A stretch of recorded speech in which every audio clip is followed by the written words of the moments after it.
En la penumbra de un callejón sevillano, Javier Trapizo con su propia sombra, el corazón latiendo como un tambor de Semana Santa. Frente a él, Mateo, su vecino, el chico de ojos verdes que siempre parecía inalcanzable, lo miraba con una súplica silenciosa. Necesito hablar contigo y es importante, murmuró, y en esas palabras, Javier sintió que el mundo se detenía. Sevilla, verano de 2025. El calor abrazaba las calles, pero en el barrio de Triana, la vida seguía su ritmo.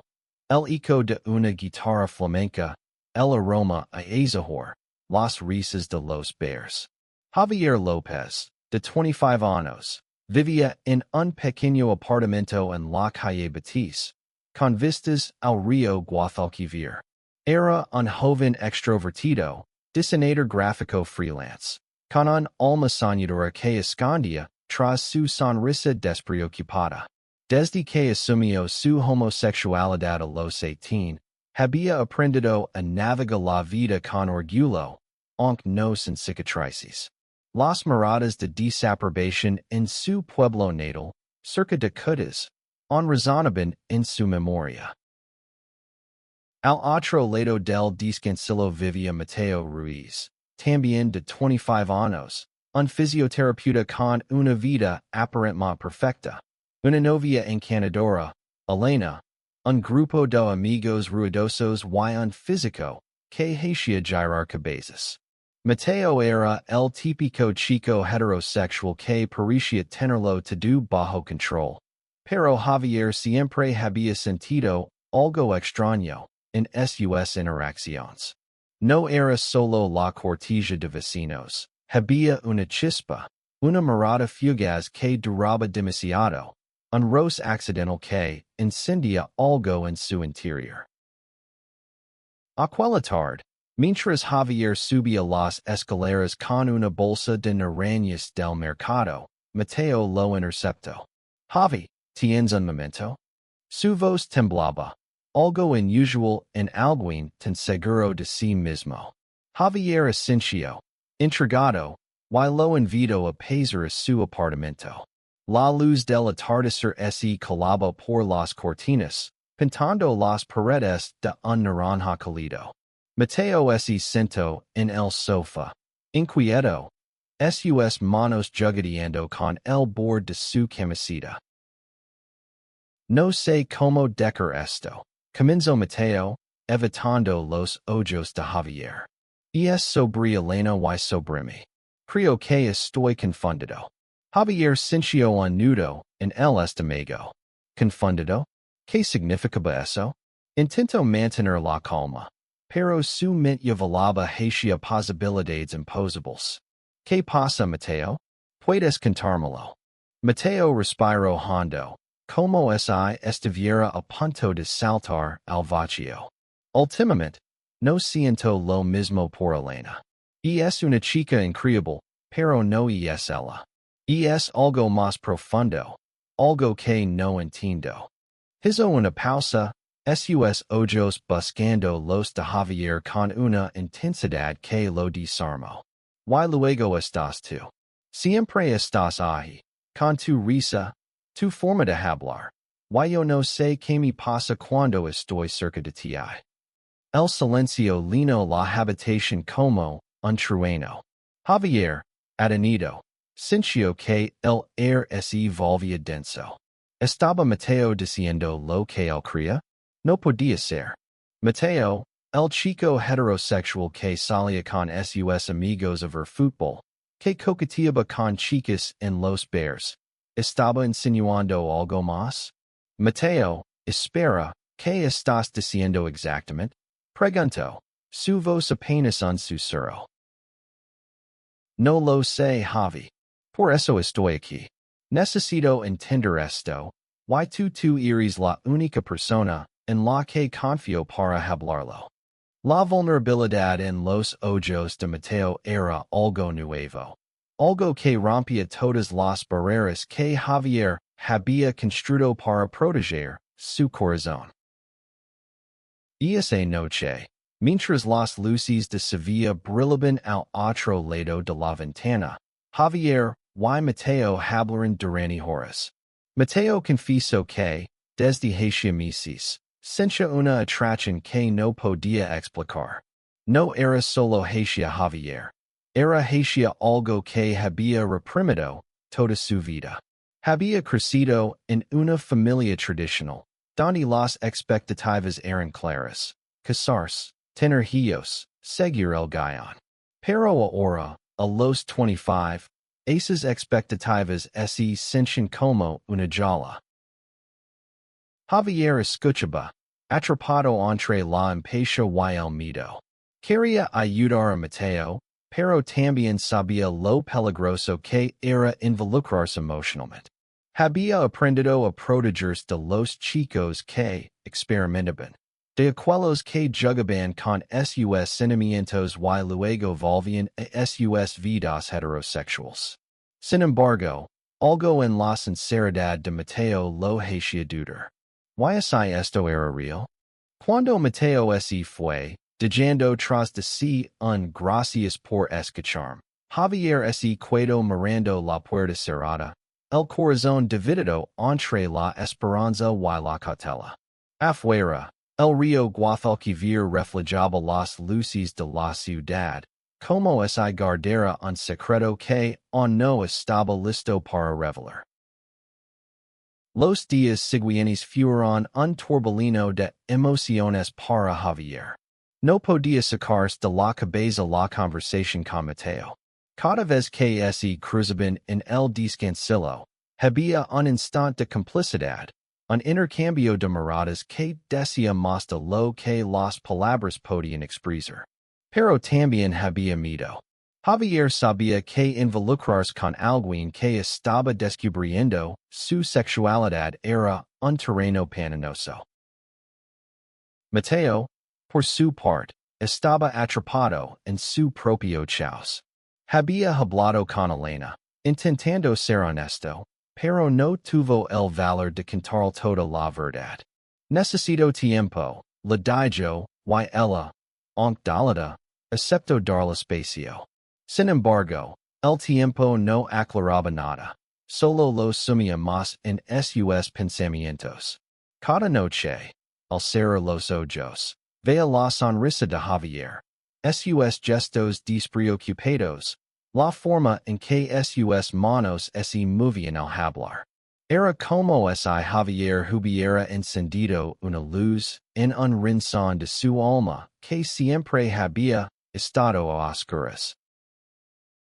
Una noche, durante una fiesta en el barrio por la feria de abril, Javier y Mateo se encontraron en una plaza llena de farolillos y música. Las calles de Triana estaban vivas, con mujeres bailando sevillanas y el olor a vino manzanilla en el aire. Javier, vestido con una camisa blanca que resaltaba su piel morena, reía con un grupo de amigos cuando Mateo apareció, solo, con una cerveza en la mano. ¿Puedo llenar? Preguntó Mateo, con esa timidez que Javier empezaba a encontrar adorable. Asintieron, y pronto estaban charlando como si el resto del mundo no existiera. La música los llevó a una pista improvisada, donde Javier, con su gracia natural, lo convenció para intentar unos pasos de sevillanas. Mateo, torpe al principio, se dejó llevar, riendo como no lo había hecho en meses. En un momento, sus manos se rozaron, y el mundo pareció detenerse. Fue un instante fugaz, pero suficiente para que ambos sintieran el calor de algo nuevo. ¿Por qué me haces sentir así? Susurró Mateo, casi para sí mismo, mientras se alejaban de la multitud hacia un rincón más tranquilo. Javier, con el corazón acelerado, respondió: No soy yo, Mateo. Y es lo que llevas dentro. La honestidad de sus palabras los dejó en silencio, pero no era un silencio incómodo. Era el tipo de silencio que precede un cambio. Esa noche, bajo las luces de la feria, Mateo dio un paso que nunca imaginó. Tomó la mano de Javier y la sostuvo por un segundo más de lo necesario. Quiero entender esto contigo, dijo, y Javier, aunque adorado, asintió. Sabía que estaba entrando en un juego peligroso, pero también sentía que, por primera vez, alguien lo veía de verdad. La relación entre Javier y Mateo comenzó a transformarse en algo indefinable pero intenso. Pasaban más tiempo juntos. Tardes en el apartamento de Javier. Paseos por el río. Charlas sobre la vida. Los sueños y los miedos. Mateo empezaba a aceptar que sus sentimientos por Javier no eran una phase, pero la culpa lo carcomía. ¿Qué significaba esto para su vida? ¿Qué diría su familia, sus amigos, la sociedad que lo había moldeado? Javier, mientras tanto, luchaba con sus propios demonios. Cada momento con Mateo era una mezcla de euforia y ansiedad. Sabía que Mateo aún no estaba listo para defenderse, y eso lo ponía en una posición vulnerable. Había conocido chicos como Mateo antes, curiosos, confundidos, pero al final, siempre volvían al camino seguro. Sin embargo, algo en Mateo lo hacía diferente.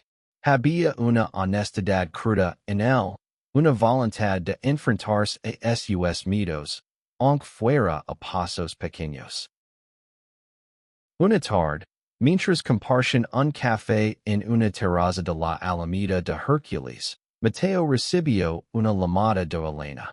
Su rostro se tensó, y Javier supo que algo estaba a punto de romperse. Elena quería respuestas, y Mateo no podía seguir esquivándola. Voy a hablar con ella esta noche, dijo, con una mezcla de determinación y temor. Javier asintió, sintiendo un nudo en el pecho. Sabía que este momento podía cambiarlo todo. Esa noche, Mateo terminó su relación con Elena. Fue una conversación dolorosa, llena de lágrimas y preguntas sin respuesta. Elena, aunque herida, mostró una comprensión que lo sorprendió. Sé quién eres, Mateo, aunque tú aún no lo aceptes del todo, le dijo antes de irse. Esas palabras resonaron en él como un eco, dando el valor para dar el siguiente paso. Cuando Mateo regresó al apartamento, encontró a Javier en el balcón, mirando las luces de la ciudad. Sin decir una palabra, se acercó y lo abrazó por detrás. Fue un gesto espontáneo, pero cargado de significado. Lo hice Javi. Termin con Elena. No sé qué viene ahora, pero quiero descubrirlo contigo. Javier se giró, sus ojos brillando con lágrimas contenidas. Entonces, hagámoslo juntos, respondió, y por primera vez, se permitieron un beso tímido, lleno de promesas y miedos. La relación entre Javier y Mateo floreció en las semanas siguientes, pero no sin desafíos. Sus momentos juntos eran mágicos. Noches de risas, conversaciones profundas, caricias que dicen más que las palabras. Sin embargo, el mundo exterior no tardó en recordarles que su amor no sería fácil. Sevilla, aunque vibrante y diversa, aún tenía rincones donde la intolerancia acechaba. Una tarde, mientras pasaban por el parque de María Luisa, un grupo de chicos los vio tomados de la mano. Los comentarios despectivos no se hicieron esperar, y aunque Javier estaba acostumbrado a ignorarlos, vio el dolor en los ojos de Mateo. Para él, esto era nuevo, y cada insulto era como un puñal. ¿Cómo lo soportas? Lo preguntó más tarde, con la voz rota. Javier suspiró. No se trata de soportarlo. Se trata de vivir a pesar de ello. La familia de Mateo fue otro obstáculo. Cuando les contó que estaba explorando su sexualidad, la reacción fue devastadora. Su padre, un hombre de ideas tradicionales, lo llamó confundido y lo exigió arreglarlo. Su madre, aunque más comprensiva, estaba preocupada por lo que dirían los vecinos. Mateo se sintió atrapado entre su amor por Javier y el deseo de no decepcionar a su familia. Javier, por su parte, también enfrentaba sus propios conflictos. Sus amigos, aunque apoyaban su relación, lo advertían que no se ilusionara demasiado. Los chicos como Mateo a veces vuelven atrás. Le dijo su mejor amigo, Carlos. Javier quería creer que Mateo era diferente, pero la duda siempre estaba allí, como una sombra. Una noche, durante una discusión, Mateo explotó. No sé si estoy listo para esto, Javi. Todo el mundo me mira como si fuera un bicho raro. No sé si puedo con esto. Javier, herido pero firme, respondió, nadie dijo que sería fácil, pero si no estás seguro, no puedo seguir arriesgando mi corazón. Y esa noche, Mateo se fue, dejando a Javier con un vacío que no sabía cómo llenar. Los días sin Mateo fueron un infierno para Javier. Intentaba mantenerse ocupado con su trabajo, pero cada rincón de su apartamento lo recordaba a él. Las noches eran lo peor, cuando el silencio se llenaba de preguntas sin respuesta. ¿Había sido un error confiar en Mateo? ¿Era este el final? Mateo, mientras tanto, estaba perdido en su propio laberinto. Se mudó temporalmente con un amigo, intentando encontrar claridad. Habló con un terapeuta, asistió a reuniones de un grupo de apoyo LGBT en Sevilla, y poco a poco, empezó a entenderse a sí mismo. No era solo sobre Javier, era sobre aceptar quién era, sin miedo ni culpa. Una noche, durante una tormenta de verano, Mateo apareció en la puerta de Javier, empapado y con los ojos rojos. No puedo seguir yendo de esto, dijo. Te quiero, Javi. No sé si estoy listo para el mundo, pero estoy seguro de lo que siento por ti. Javier, con el corazón acelerado, lo dejó entrar. Hablaron hasta el amanecer, poniendo todas sus cartas sobre la mesa. Los miedos, las esperanzas, las heridas. Decidieron intentarlo de nuevo, pero esta vez con reglas claras. Ir despacio, ser honestos, apoyarse mutuamente. Mateo comenzó a abrirse más, asistiendo a eventos con Javier y enfrentando las miradas de los demás con una valencia que no sabía que tenía. Javier, por su parte, aprendió a confiar, a dejar de esperar que todo se derrumbara. A medida que los meses pasaban, Javier y Mateo encontraron un ritmo. No era perfecto, pero era suyo. Organizaron cenas con amigos, viajaron juntos a Granada, y poco a poco, Mateo se sintió más cómodo en su propia piel. Incluso comenzó a hablar con su familia de nuevo, aunque sabía que tomaría tiempo reconstruir esos lazos. Sin embargo, la vida no estaba exenta de retos. Un día, un cliente importante de Javier se negó a trabajar con él tras verlo con Mateo en una foto en redes sociales.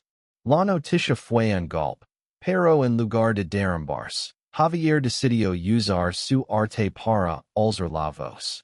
Creó una serie de ilustraciones sobre la identidad y el amor, que se volvieron virales en Sevilla y más allá. Mateo, inspirado por la valencia de Javier, decidió hacer lo mismo. Empezó a escribir un blog anónimo sobre su experiencia como hombre bisexual en una sociedad que a menudo lo juzgaba. Sus palabras resonaron con muchos. Y pronto recibió mensajes de personas que se sienten vistas y comprendidas. Juntos, comenzaron a participar en eventos de la comunidad LGBT en Sevilla, desde charlas hasta manifestations. Cada paso los acercaba más, no solo como pareja, sino como aliados en un mundo que aún necesitaba cambiar. Un año después de aquella primera conversación en el Callejón, Javier y Mateo estaban en una azada de Triana, celebrando su primer aniversario. La ciudad brillaba bajo elos, con el río Guadalquivir reflejando las luces como un espejo. Habían pasado por tormentas, pero allí estaban, más fuertes que nunca. No pensé que llegaría tan lejos, admitió Mateo, tomando la mano de Javier. Pero cada paso valió la pena, porque me trajo a ti. Javier sonrió, sintiendo que, por primera vez, no había sombras entre ellos. Y tú me enseñaste que el amor no necesita ser perfecto, solo real. Y esa noche, mientras bailaban al son de una guitarra lejana, supieron que su historia no era solo suya. Era un testimonio de valencia, de aceptación, de la belleza de ser quienes eran sin pedir disculpas. En un mundo que a veces intentaba apagar su luz, ellos brillaban más fuerte, juntos. El futuro no sería fácil, pero eso no importaba.